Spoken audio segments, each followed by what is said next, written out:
Dear students of class 10th, today I am teaching you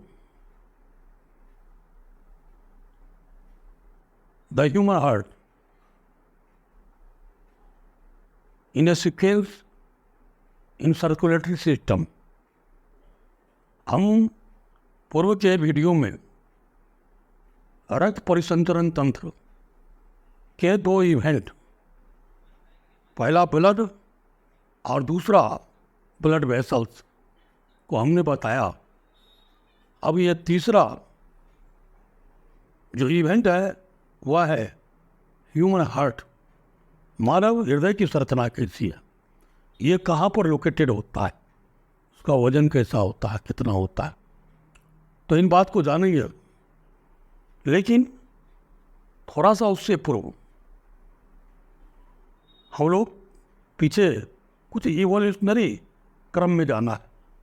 वो क्या है तो हम देखेंगे सीक्वेंस क्या है कि फिश में 2 चैम्बर्ड हार्ट होते हैं, फ्रॉग में यानी फ्रॉग एम्फीबिया में 3 चैम्बर्ड हार्ट होता है, रेप्टाइल्स में 3 और 4 चैम्बर्स होते हैं, एवीज में 4 चैम्बर हार्ट होते हैं और फाइनली मेमल्स में क्या है 4 चैम्बर्ड हार्ट होते हैं, वेल डेवलप्ड हार्ट होते हैं। ह्यूमन बींग्स क्या है मेमल्स, इनके 4 चैम्बर्ड हार्ट होते हैं। तो सबसे पहले हार्ट का काम क्या है इस बात को जानेंगे। जैसा कि मैंने बताया पहले कि सर्कुलेटरी सिस्टम का 2 प्रकार होता है। एक होता है ओपन सर्कुलेटरी सिस्टम जिसको पहले मैंने बताया, और दूसरा होता है क्लोज सर्कुलेटरी सिस्टम। तो क्लोज सर्कुलेटरी सिस्टम में क्या होते हैं, ब्लड का जो फ्लो होता है वह निश्चित ब्लड वेसल्स के द्वारा होता है। ब्लड हृदय से निकलकर शरीर के संपूर्ण भाग में जाते हैं, सभी सेल्स में जाते हैं, और फिर वहाँ से जो अशुद्ध रक्त होते हैं वह पुनः हृदय में पहुंचते हैं, हार्ट में वापस आते हैं। तो हृदय का काम क्या है, ब्लड को पंप करना है, ब्लड को पुश करना है, आगे की ओर बढ़ाना। तो देखें मानव का हृदय हम सभी जानते हैं कि हम लोगों ने पढ़ा 9th क्लास में 3 तरह के क्या होता है मस्कुलर टिश्यू होता है। उसमें तीसरा टाइप जो मस्कुलर टिश्यू का है वह क्या है कार्डियक मसल्स होता है। तो ये हार्ट जो है यह कार्डियक मसल्स से बना होता है, और कार्डियक मसल्स के साथ साथ यह इनवॉलेंट्री भी है। हम इसको मतलब कंट्रोल अपने ढंग से नहीं कर सकते हैं, यह अपना स्वाभाविक है ना, हेरिथमिकली ये क्या करता है फैलता और सिकुड़ता है जीवन पर्यंत, और ये ब्लड को पंप करता है। तो मानव हृदय ये कहाँ होते हैं, तो हम लोग जानते हैं कि हमारे शरीर के 2 पार्ट, एक तो पेट वाला भाग है, इसको पेट वाले भाग को हम लोग कहते हैं एब्डोमिनल कैविटी, और भी ऊपर चेस्ट वाले रीजन को, इसके अंदर का जो भाग है उसको हम लोग कहते हैं थोरैसिक कैविटी। तो हमारे शरीर में 2 कैविटी, मतलब ये हो गया एक को एब्डोमिनल कैविटी और दूसरा है थोरैसिक कैविटी, यानी उदर गुहा हिंदी में कहते हैं, और दूसरा हो गया वक्ष गुहा। तो ये हृदय जो है हमारे वक्ष गुहा में दोनों लंग्स यानी फेफड़े के पीछे में होता है, ये रेड कलर होता है, और साथ ही यह बताता है कि हमारे शरीर का पूरे वेट का इसका वजन 0.43% होता है, थोरैसिक कैविटी में होता है, दोनों फेफड़े के बीच होता है, और कहता है ये थोड़ा सा टिल्टेड होता है, झुका हुआ होता है। अब देखेंगे कि मानव का हृदय क्या है, एक बंद फिस्ट की तरह, बंद मुट्ठी की तरह होता है, और फिर ये क्या करता है ब्लड को पुश करता है, पंप करता है। तो देखें इसकी संरचना क्या है, मानव हृदय की संरचना क्या है। तो मैंने पहले बता दिया कि ये कार्डियक मसल से बना हुआ है। अब देखेंगे कि मानव का जो हृदय, मैंने सीक्वेंस बताया, फीसेस से पैसेज, एम्फीबिया, रेप्टिलिया, एवीज और मेमेलिया, ये पांचों क्या है, वर्टिब्रेटा है। तो वर्टिब्रेट सीरीज में है ना, हार्ट का जो है सीक्वेंस, बढ़ते हुए क्रम, इवोल्यूशनरी क्रम, उसको मैंने बताया। आप अंडरस्टैंड करेंगे कि जो कुछ भी पढ़ते हैं उसको इवोल्यूशनरी सीरीज में हमको ला करके देखना। तो हम देखेंगे कि मानव का जो हृदय, यह 4 चेम्बर का होता है। हमने देखा फीस में 2 ही चैम्बर है।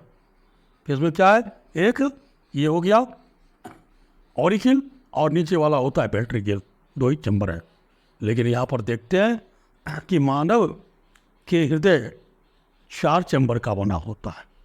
यानी मानव के हृदय में 4 कोष्ठ है, प्रकोष्ठ। तो ये 4 कोष्ठ कौन कौन है, इसको हम देखेंगे।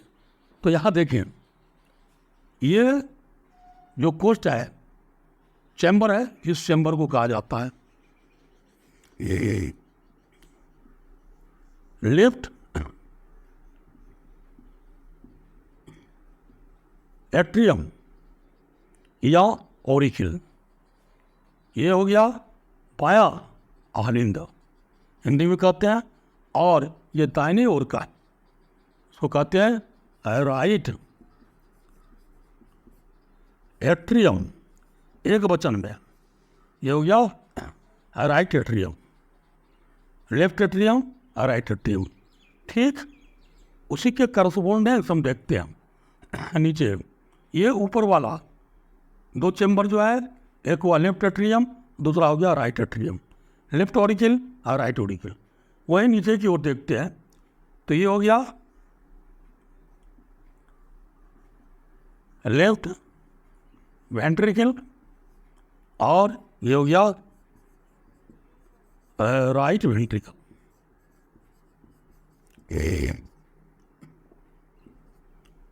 बायां नीले और दायां नीले, बायां आलिंद, बायां नीले, दाहिना आलिंद, दाहिना नीले, left atrium, left ventricle, right atrium, right ventricle. तो इस तरह से हमको सदा याद रखना है कि मानव का जो हृदय, हार्ट है, वो 4 चैम्बर का हो गया। 4 चैम्बर आप देख रहे।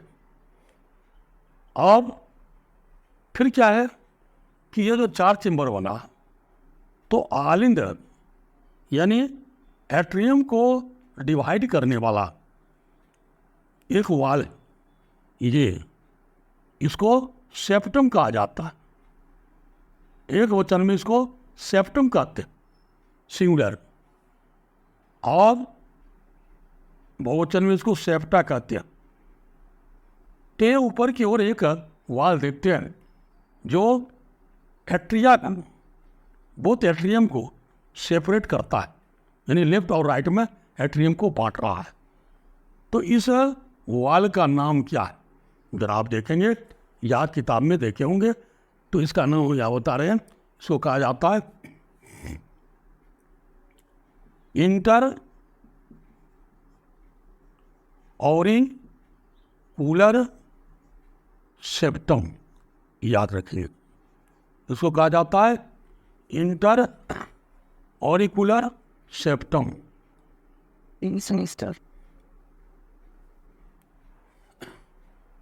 इंटर ऑरिकुलर सेप्टम हो गया। और उसी तरह यानी नीले को बांटने वाला 2 भाग में, लेफ्ट और राइट में, इसको कहा जाता है इंटर वेंट्रिकुलर सेप्टम। मैं के लिए याद रखेंगे, एक हुआ इंटर ऑरिकुलर सेप्टम और दूसरा हो गया इंटर वेंट्रिकुलर सेप्टम। ये दोनों सेप्टम है जो क्या करता है, एक एट्रिया को 2 भाग में बांट रहा है और एक जो है इसको बांट रहा है। अब क्या देखते हैं हम कि लेफ्ट एट्रियम का ब्लड लेफ्ट वेंट्रिकल में आएगा, तो इसको आने के लिए क्या रास्ता है, क्या इसका दरवाजा कौन है। तो यहाँ देखते एक द्वार है, इस द्वार को क्या कहते हैं, इसको कहते हैं लेफ्ट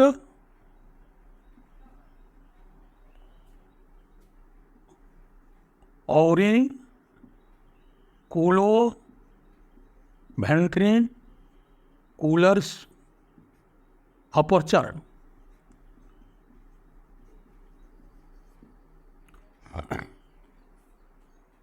इसको कहा जाता है, इस द्वार को जिससे होकर, यानी गेट को जिससे होकर लेफ्ट एट्रियम का ब्लड लेफ्ट वेंट्रिकल में आएगा, उस द्वार को लेफ्ट ऑरिकुलोवेंट्रिकुलर अपर्चर कहा जाता है।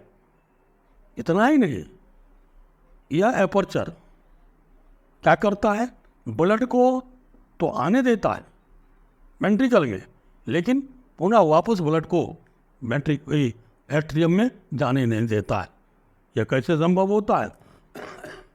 तो इस गेट पर, इस अपर्चर पर एक जोड़े वाल्व्स होते हैं। इस वाल्व को क्या कहते हैं, एक जोड़े, इसको कहते हैं बाइकस्पिड वाल्व। याद रखेंगे, इसको कहते हैं बाइकस्पिड वाल्व्स।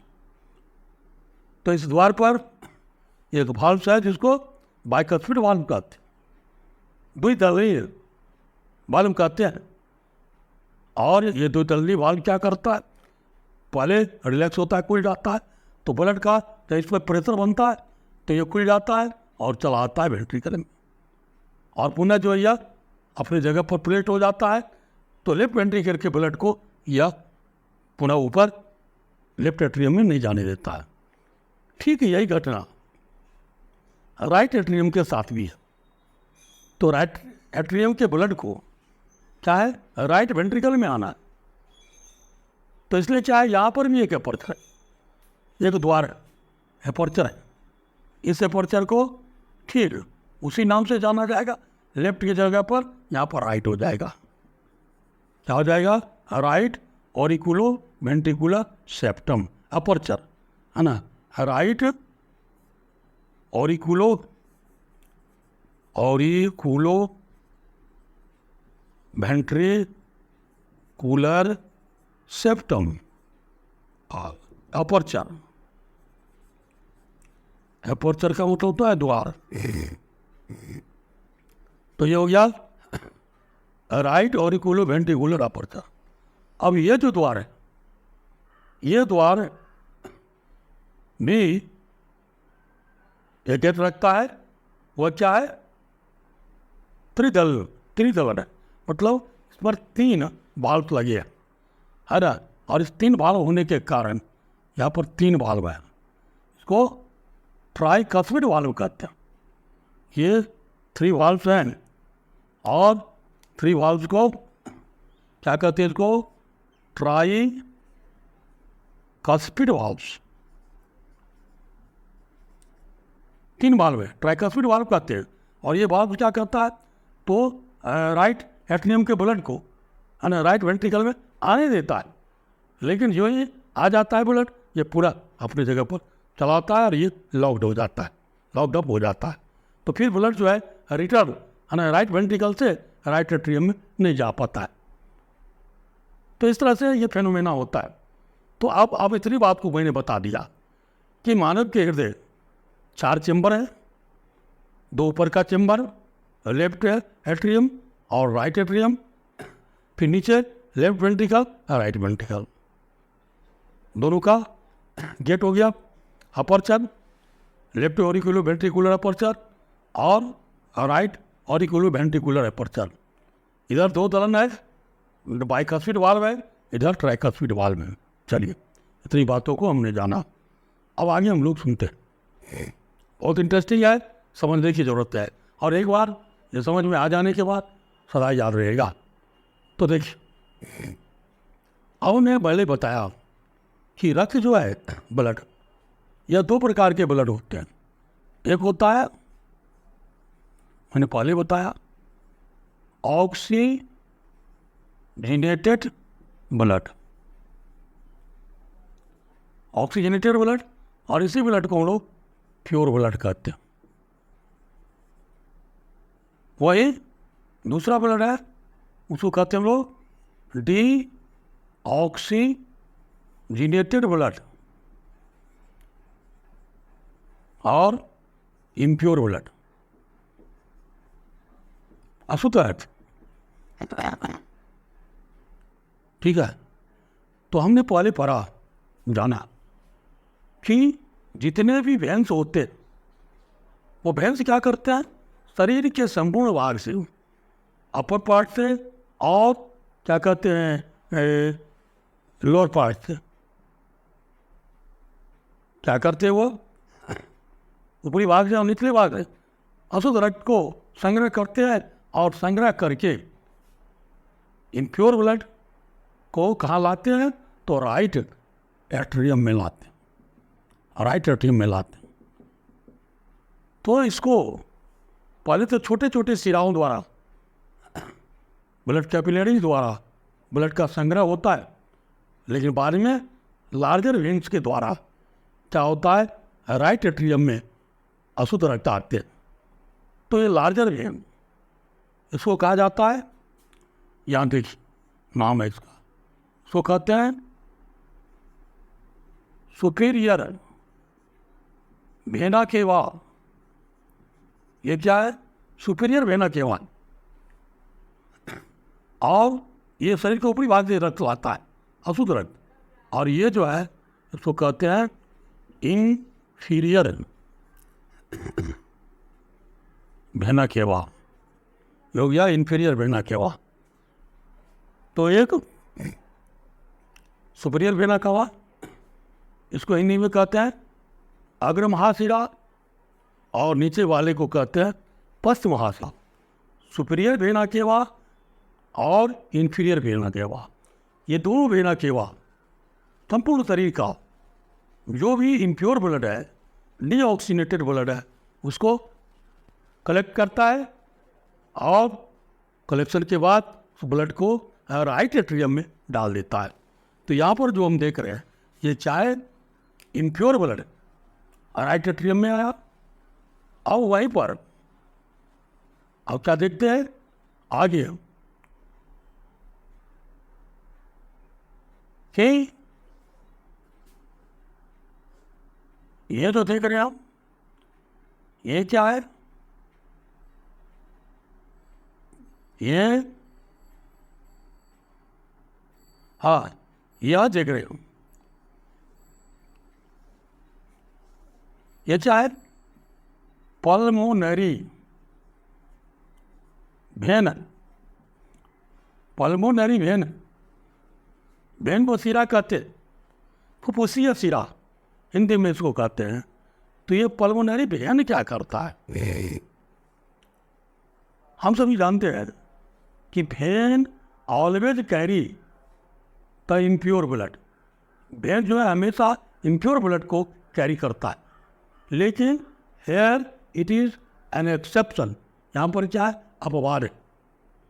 पल्मोनरी वेन यहाँ पर क्या करता है, लंग्स में जो ब्लड ऑक्सीजनेटेड होता है, उस ऑक्सीजनेटेड ब्लड को ये पल्मोनरी वेन लंग से क्या करता है, कहाँ लाता है, ये लेफ्ट एट्रियम में लाता है। तो ये हो गया प्योर ब्लड और ये हो गया इम्प्योर ब्लड। पल्मोनरी वेन संग्रह किया कहाँ से, लंग से, किसको, प्योर ब्लड को और या इम्प्योर ब्लड को, दोनों ही ब्लड क्या देखते हैं, दोनों ही एट्रिया में आकर के संग्रहित हो गए, कलेक्टेड। अब आगे क्या होता है जरा हम इसको ध्यान देंगे, आप ठीक से समझ रहे हैं। अब आगे देखिए, यहाँ तक तो हमने देखा कि ब्लड इम्प्योर ब्लड का है ना कलेक्शन कैसे हुआ और प्योर ब्लड का कलेक्शन कैसे हुआ, इस बात को हमने जाना। पल्मोनरी वेन प्योर ब्लड को कलेक्ट किया और सुपीरियर वेना केवा और इंफीरियर वेना केवा ये जो है इम्प्योर ब्लड को हमें कैरी किया, संग्रह किया। अब देखिए क्या होता है ब्लड का पेट। तो अब जब लेफ्ट एट्रियम कॉन्ट्रैक्ट करता है, सिकुड़ता है, तो इसका ब्लड करस्पॉन्डिंग लेफ्ट वेंट्रिकल में चला आता है। क्या होता है, जैसे ये सिकुड़ता है, कॉन्ट्रैक्ट होता है, प्रेशर पड़ता है और ब्लड पंप होता है, तो ब्लड जो है यहाँ पर धर्म इसका अपर्चर खुल जाते हैं और ये शुद्ध रक्त कहाँ चला आता है, लेफ्ट वेंट्रिकल में चला आया। और जैसे ही लेफ्ट वेंट्रिकल में ब्लड चला है पूरा, ये जो रिलैक्स हो जाता है और ये गेट जो है क्लोज हो जाता है ताकि ब्लड ऊपर ना जा सके। तो एक तो ये बात हो गई है ना, ऑक्सीनेटेड ब्लड के लिए, प्योर ब्लड के लिए। वह दूसरी ओर हम देखते हैं डीऑक्सीनेटेड ब्लड। ये जो ब्लड है यहाँ पर जब राइट ऑरिकिल एट्रियम कॉन्टैक्ट करता है, सिकुड़ता है, तो इसका जो डीऑक्सीनेटेड ब्लड है, इम्प्योर ब्लड है, वह ब्लड जो है किस होकर के, इस गेट होकर के अपर्चर खुल जाता है और वह ब्लड चला आता है इस रूट,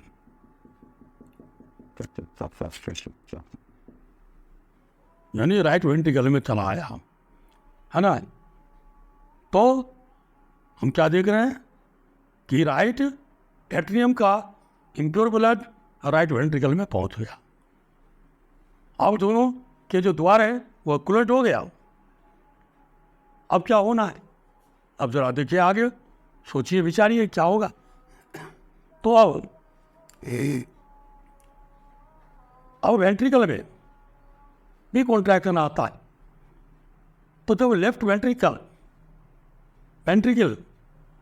कॉन्ट्रैक्ट करते हैं तो इसका ब्लड, चूंकि इसमें प्योर ब्लड है लेफ्ट वेंट्रिकल में, तो इसका ब्लड यहाँ पर ये बड़े है ना वेसल्स है, लार्जर वेसल्स, इस वेसल्स को क्या कहते हैं, एओर्टा कहते हैं। यह क्या है, एओर्टा, यह एओर्टा।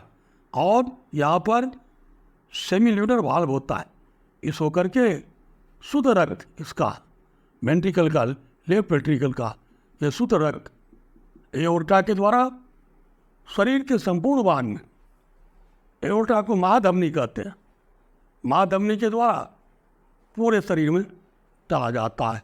एओर्टा आगे जाकर आर्टरीज में, आर्टीरियोल में और आर्टीरियोल कैपिलरी में बदलता है और अंत में पूरे शरीर के सेल्स में ऑक्सीजनेटेड ब्लड चलते चला जाता है। तो एक तरफ तो ये बातें हो गई शुद्ध रक्त की बात। अब ये अशुद्ध रक्त जो है, इस रक्त को ऑक्सीजनेटेड होना है, क्योंकि यह डीऑक्सीजनेटेड है। तो यह रक्त याद देख रहे हैं, यहाँ पर भी सेमिल्यूनर वाल्व है और इस होकर के चलते हैं और ये ब्लड यानी डीऑक्सीनेटेड ब्लड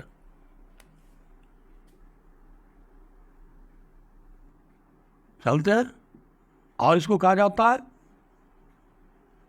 पल्मोनरी आर्टरी। ध्यान देने के बाद यह आर्टरी कला रहा, लेकिन इससे होकर अशुद्ध रक्त गमन कर रहे हैं, है ना। The impure blood is flowing through this artery, this is called pulmonary artery. Since the blood, है ना, going to the lungs, that is why this artery is called pulmonary artery. But here is exception. Arteries always carry the pure blood, but here is the artery carrying impure blood. This is also exception and here is also exception. ये artery यहाँ पर अपवाद में है और ये फिर अपार पे, ये नाम है इसका, लेकिन इसका काम क्या है, उल्टा है। तो इस बात को देखेंगे कि ये पल्मोनरी आर्टरी, फुफ्फुसीय धमनियाँ, ये क्या करता है ना, अशुद्ध रक्त को कहाँ ले जाता है, फेफड़े में, फुफ्फुस में, और वहाँ जा कर के यह कार्बन डाइऑक्साइड लंग्स को दे देता है और लंग्स से चाहे शुद्ध रक्त जो है ऑक्सीनेटेड होने के बाद वह पल्मोनरी वेन द्वारा, है ना, लेफ्ट एट्रियम में पुनः चला आता है।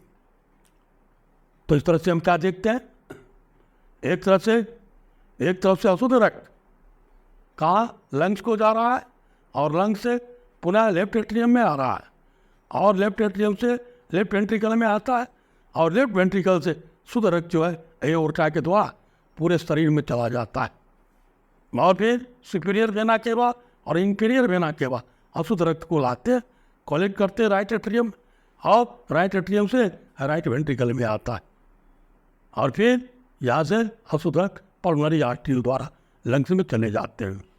तो इस तरह से संपूर्ण ब्लड सर्कुलेशन को हम इसमें दिखा रहे हैं, आप इसको जानिए। और यहाँ पर कौन कौन से आर्टरीज और वेन्स काम कर रहे हैं उसको थोड़ा सा याद रखना होगा। एक हो गया एओर्टा, एक हुआ पल्मोनरी आर्टरी, एक पल्मोनरी वेन, सुपीरियर वेना क्या हुआ, बस यही है।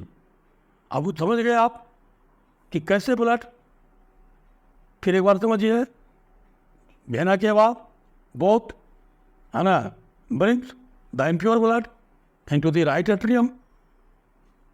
वेना के बाद क्या करता है, राइट एट्रियम में अशुद्ध रक्त लाता है, राइट एट्रियम से अशुद्ध रक्त राइट वेंट्रिकल में आता है, शुद्ध रक्त को पल्मोनरी वेन लाता है, और लेफ्ट एट्रियम से ये लेफ्ट वेंट्रिकल में आता है।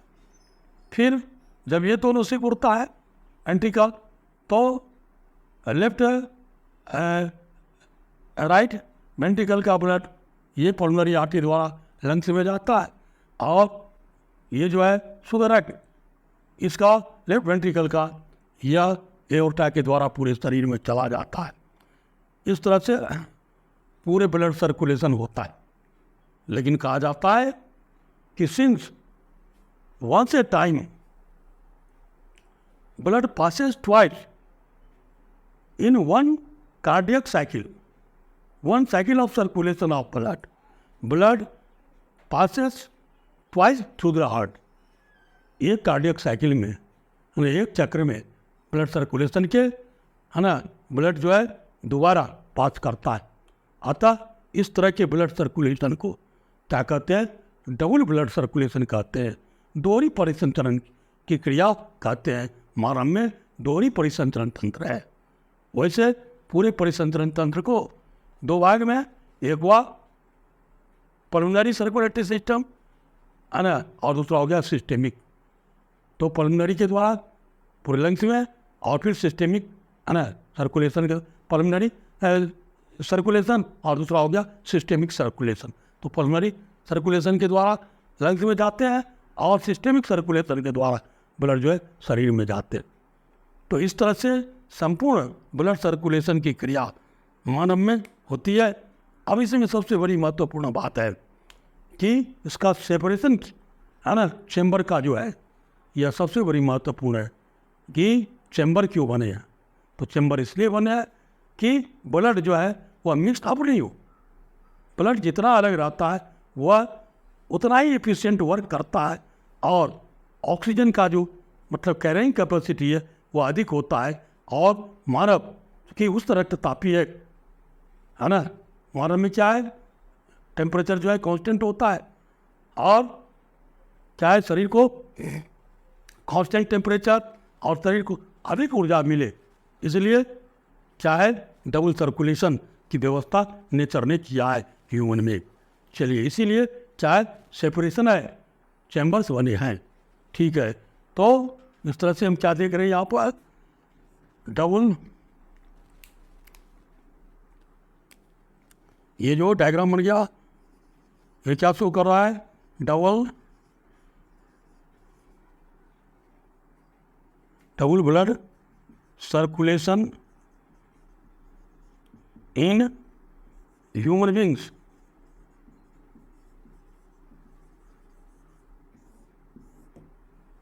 मानव में दोहरी रक्त परिसंचरण की क्रिया को मैंने बताया, बारीकी से बताया।